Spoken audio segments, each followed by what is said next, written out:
Hello everyone, Mike1217 here, welcoming you back to Let's Play Majora's Mask, and this upcoming temple is arguably the most worrisome part of any of the 3-heart runs I'm going to be doing.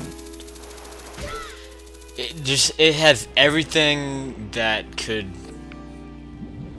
possibly just drive me to tears.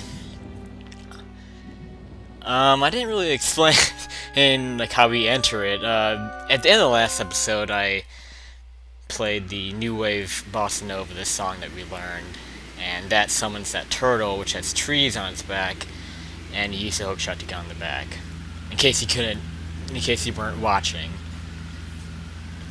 And this is always kind of a funny cutscene here. Fuck you, Guru Pirates. I guess the only reason why they really do that is for comedic effect, but this is the only time you actually see the temple.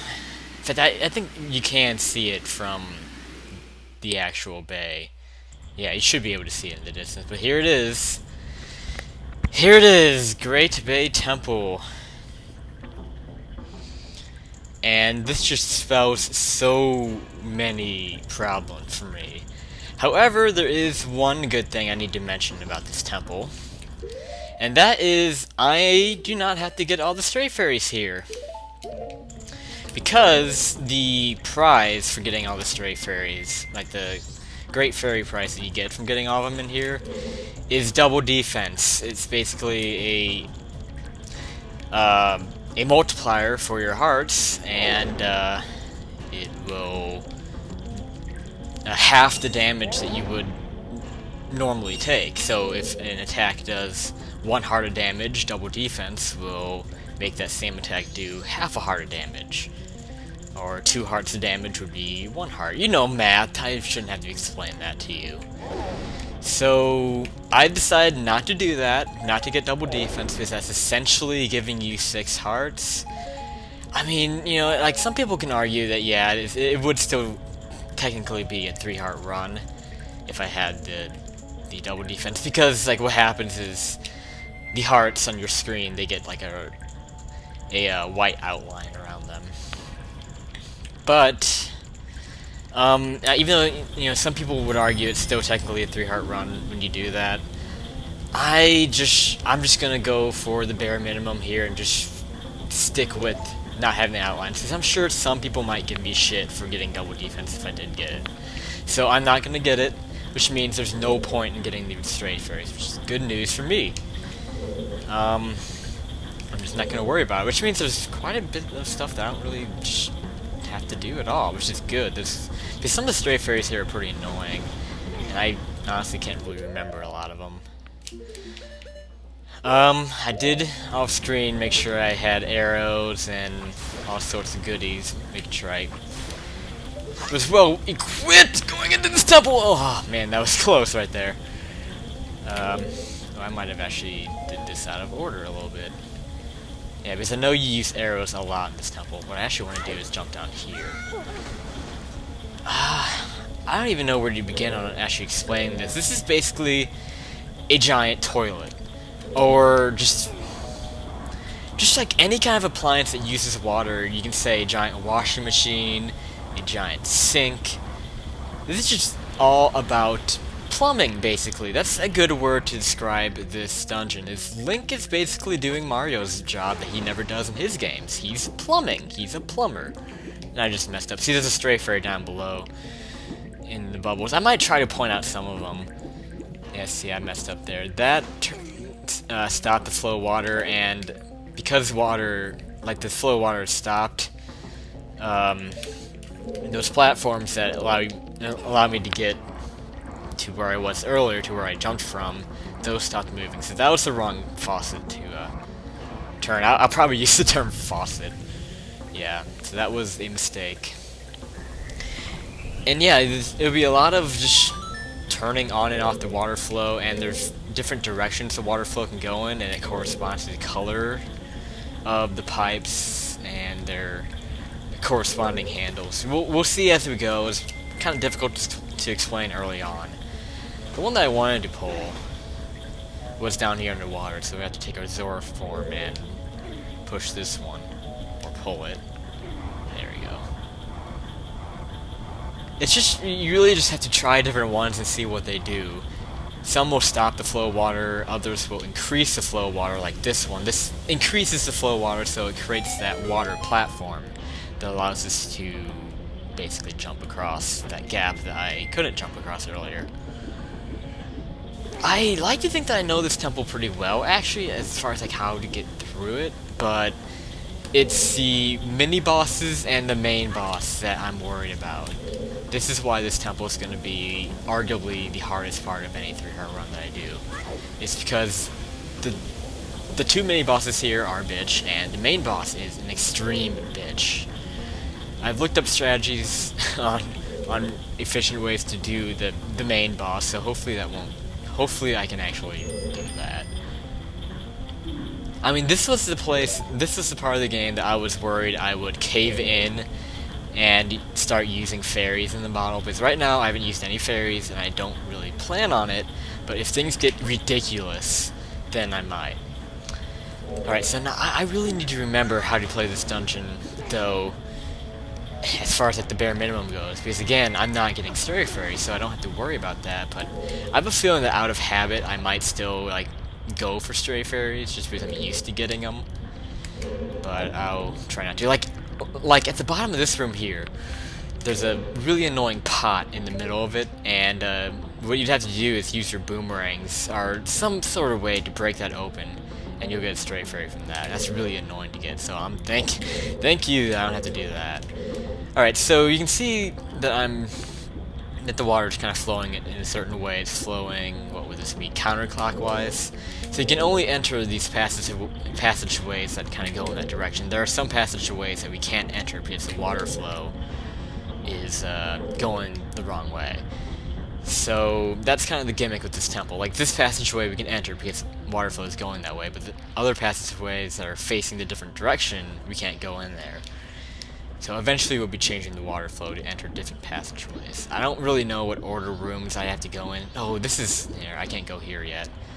I need the main item of the dungeon, I think, to do this room. I don't remember what the order of the rooms is.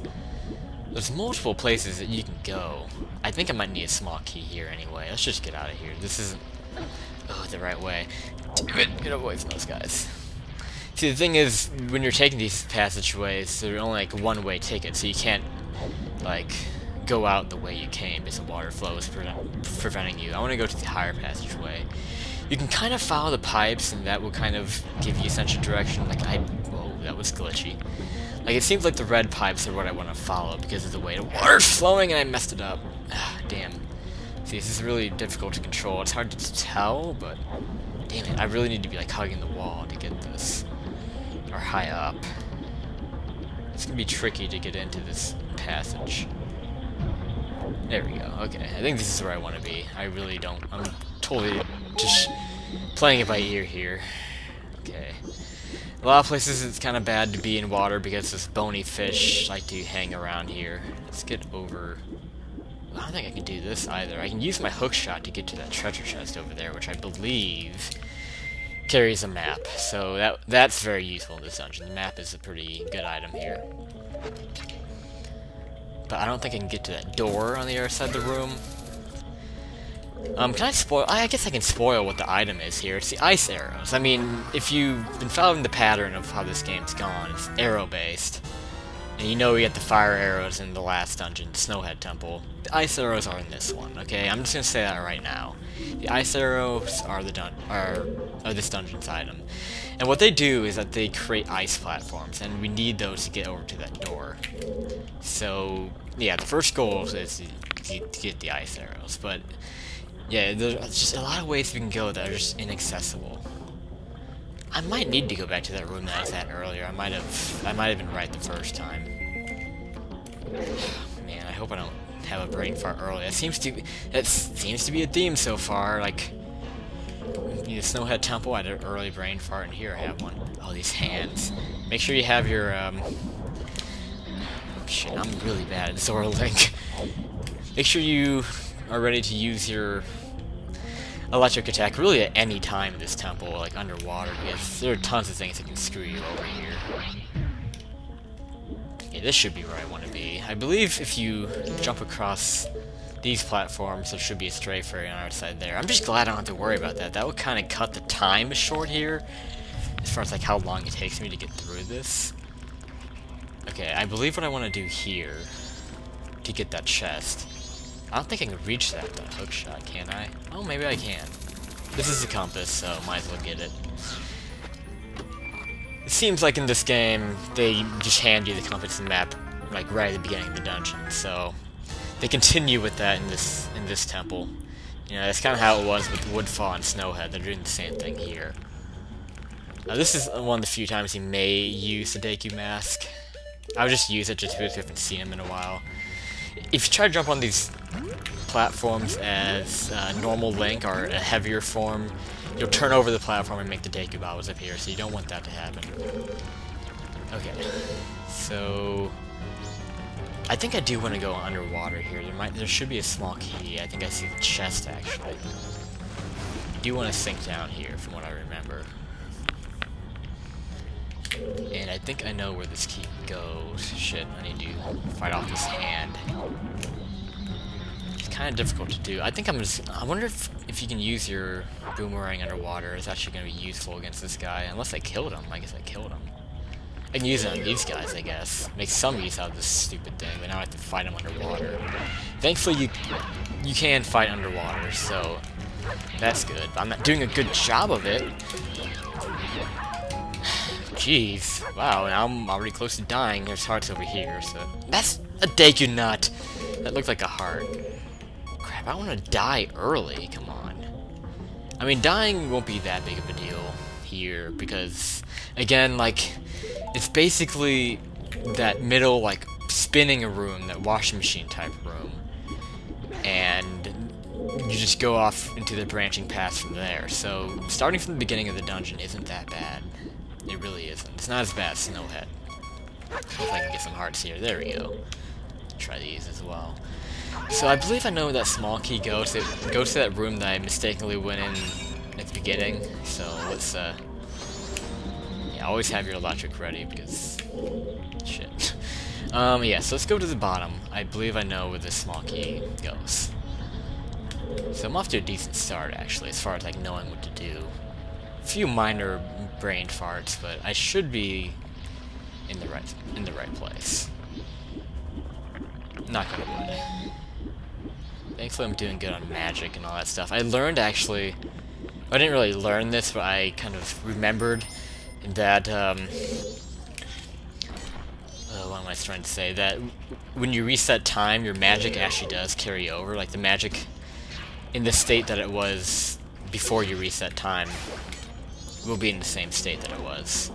And mine was pretty low when I started this cycle. You really need magic here. This is a very key dungeon for magic usage. So we have these classic Octoroks here. You kind of saw how you beat them. You use your shield to deflect their balls back at them, just like an Ocarina of Time. And I don't think that actually does anything in this room. Actually, do you even need a key here? That door doesn't look like it needs a key. Maybe I'm just blind. Oh, these guys are annoying. These are the bomb shoes, and they really get kind of annoying on these pipes. They knock you off. And I guess you can just pull your shield out. I like to just shoot them or use my boomerang on them. The boomerang, as you can tell, isn't very accurate. Again, this is probably one of the worst versions of the boomerang in any Zelda game. Pretty sure, yeah, you should need a key here. I was gonna say. And this is actually going to be our first mini-boss. Which I'm going to save for the next episode, actually, of Let's Play The Legend of Zelda Majora's Mask. And, yeah, so far so good, I guess. And, yeah, this is Mike on 217, and hopefully this goes well. So, see you next time, folks.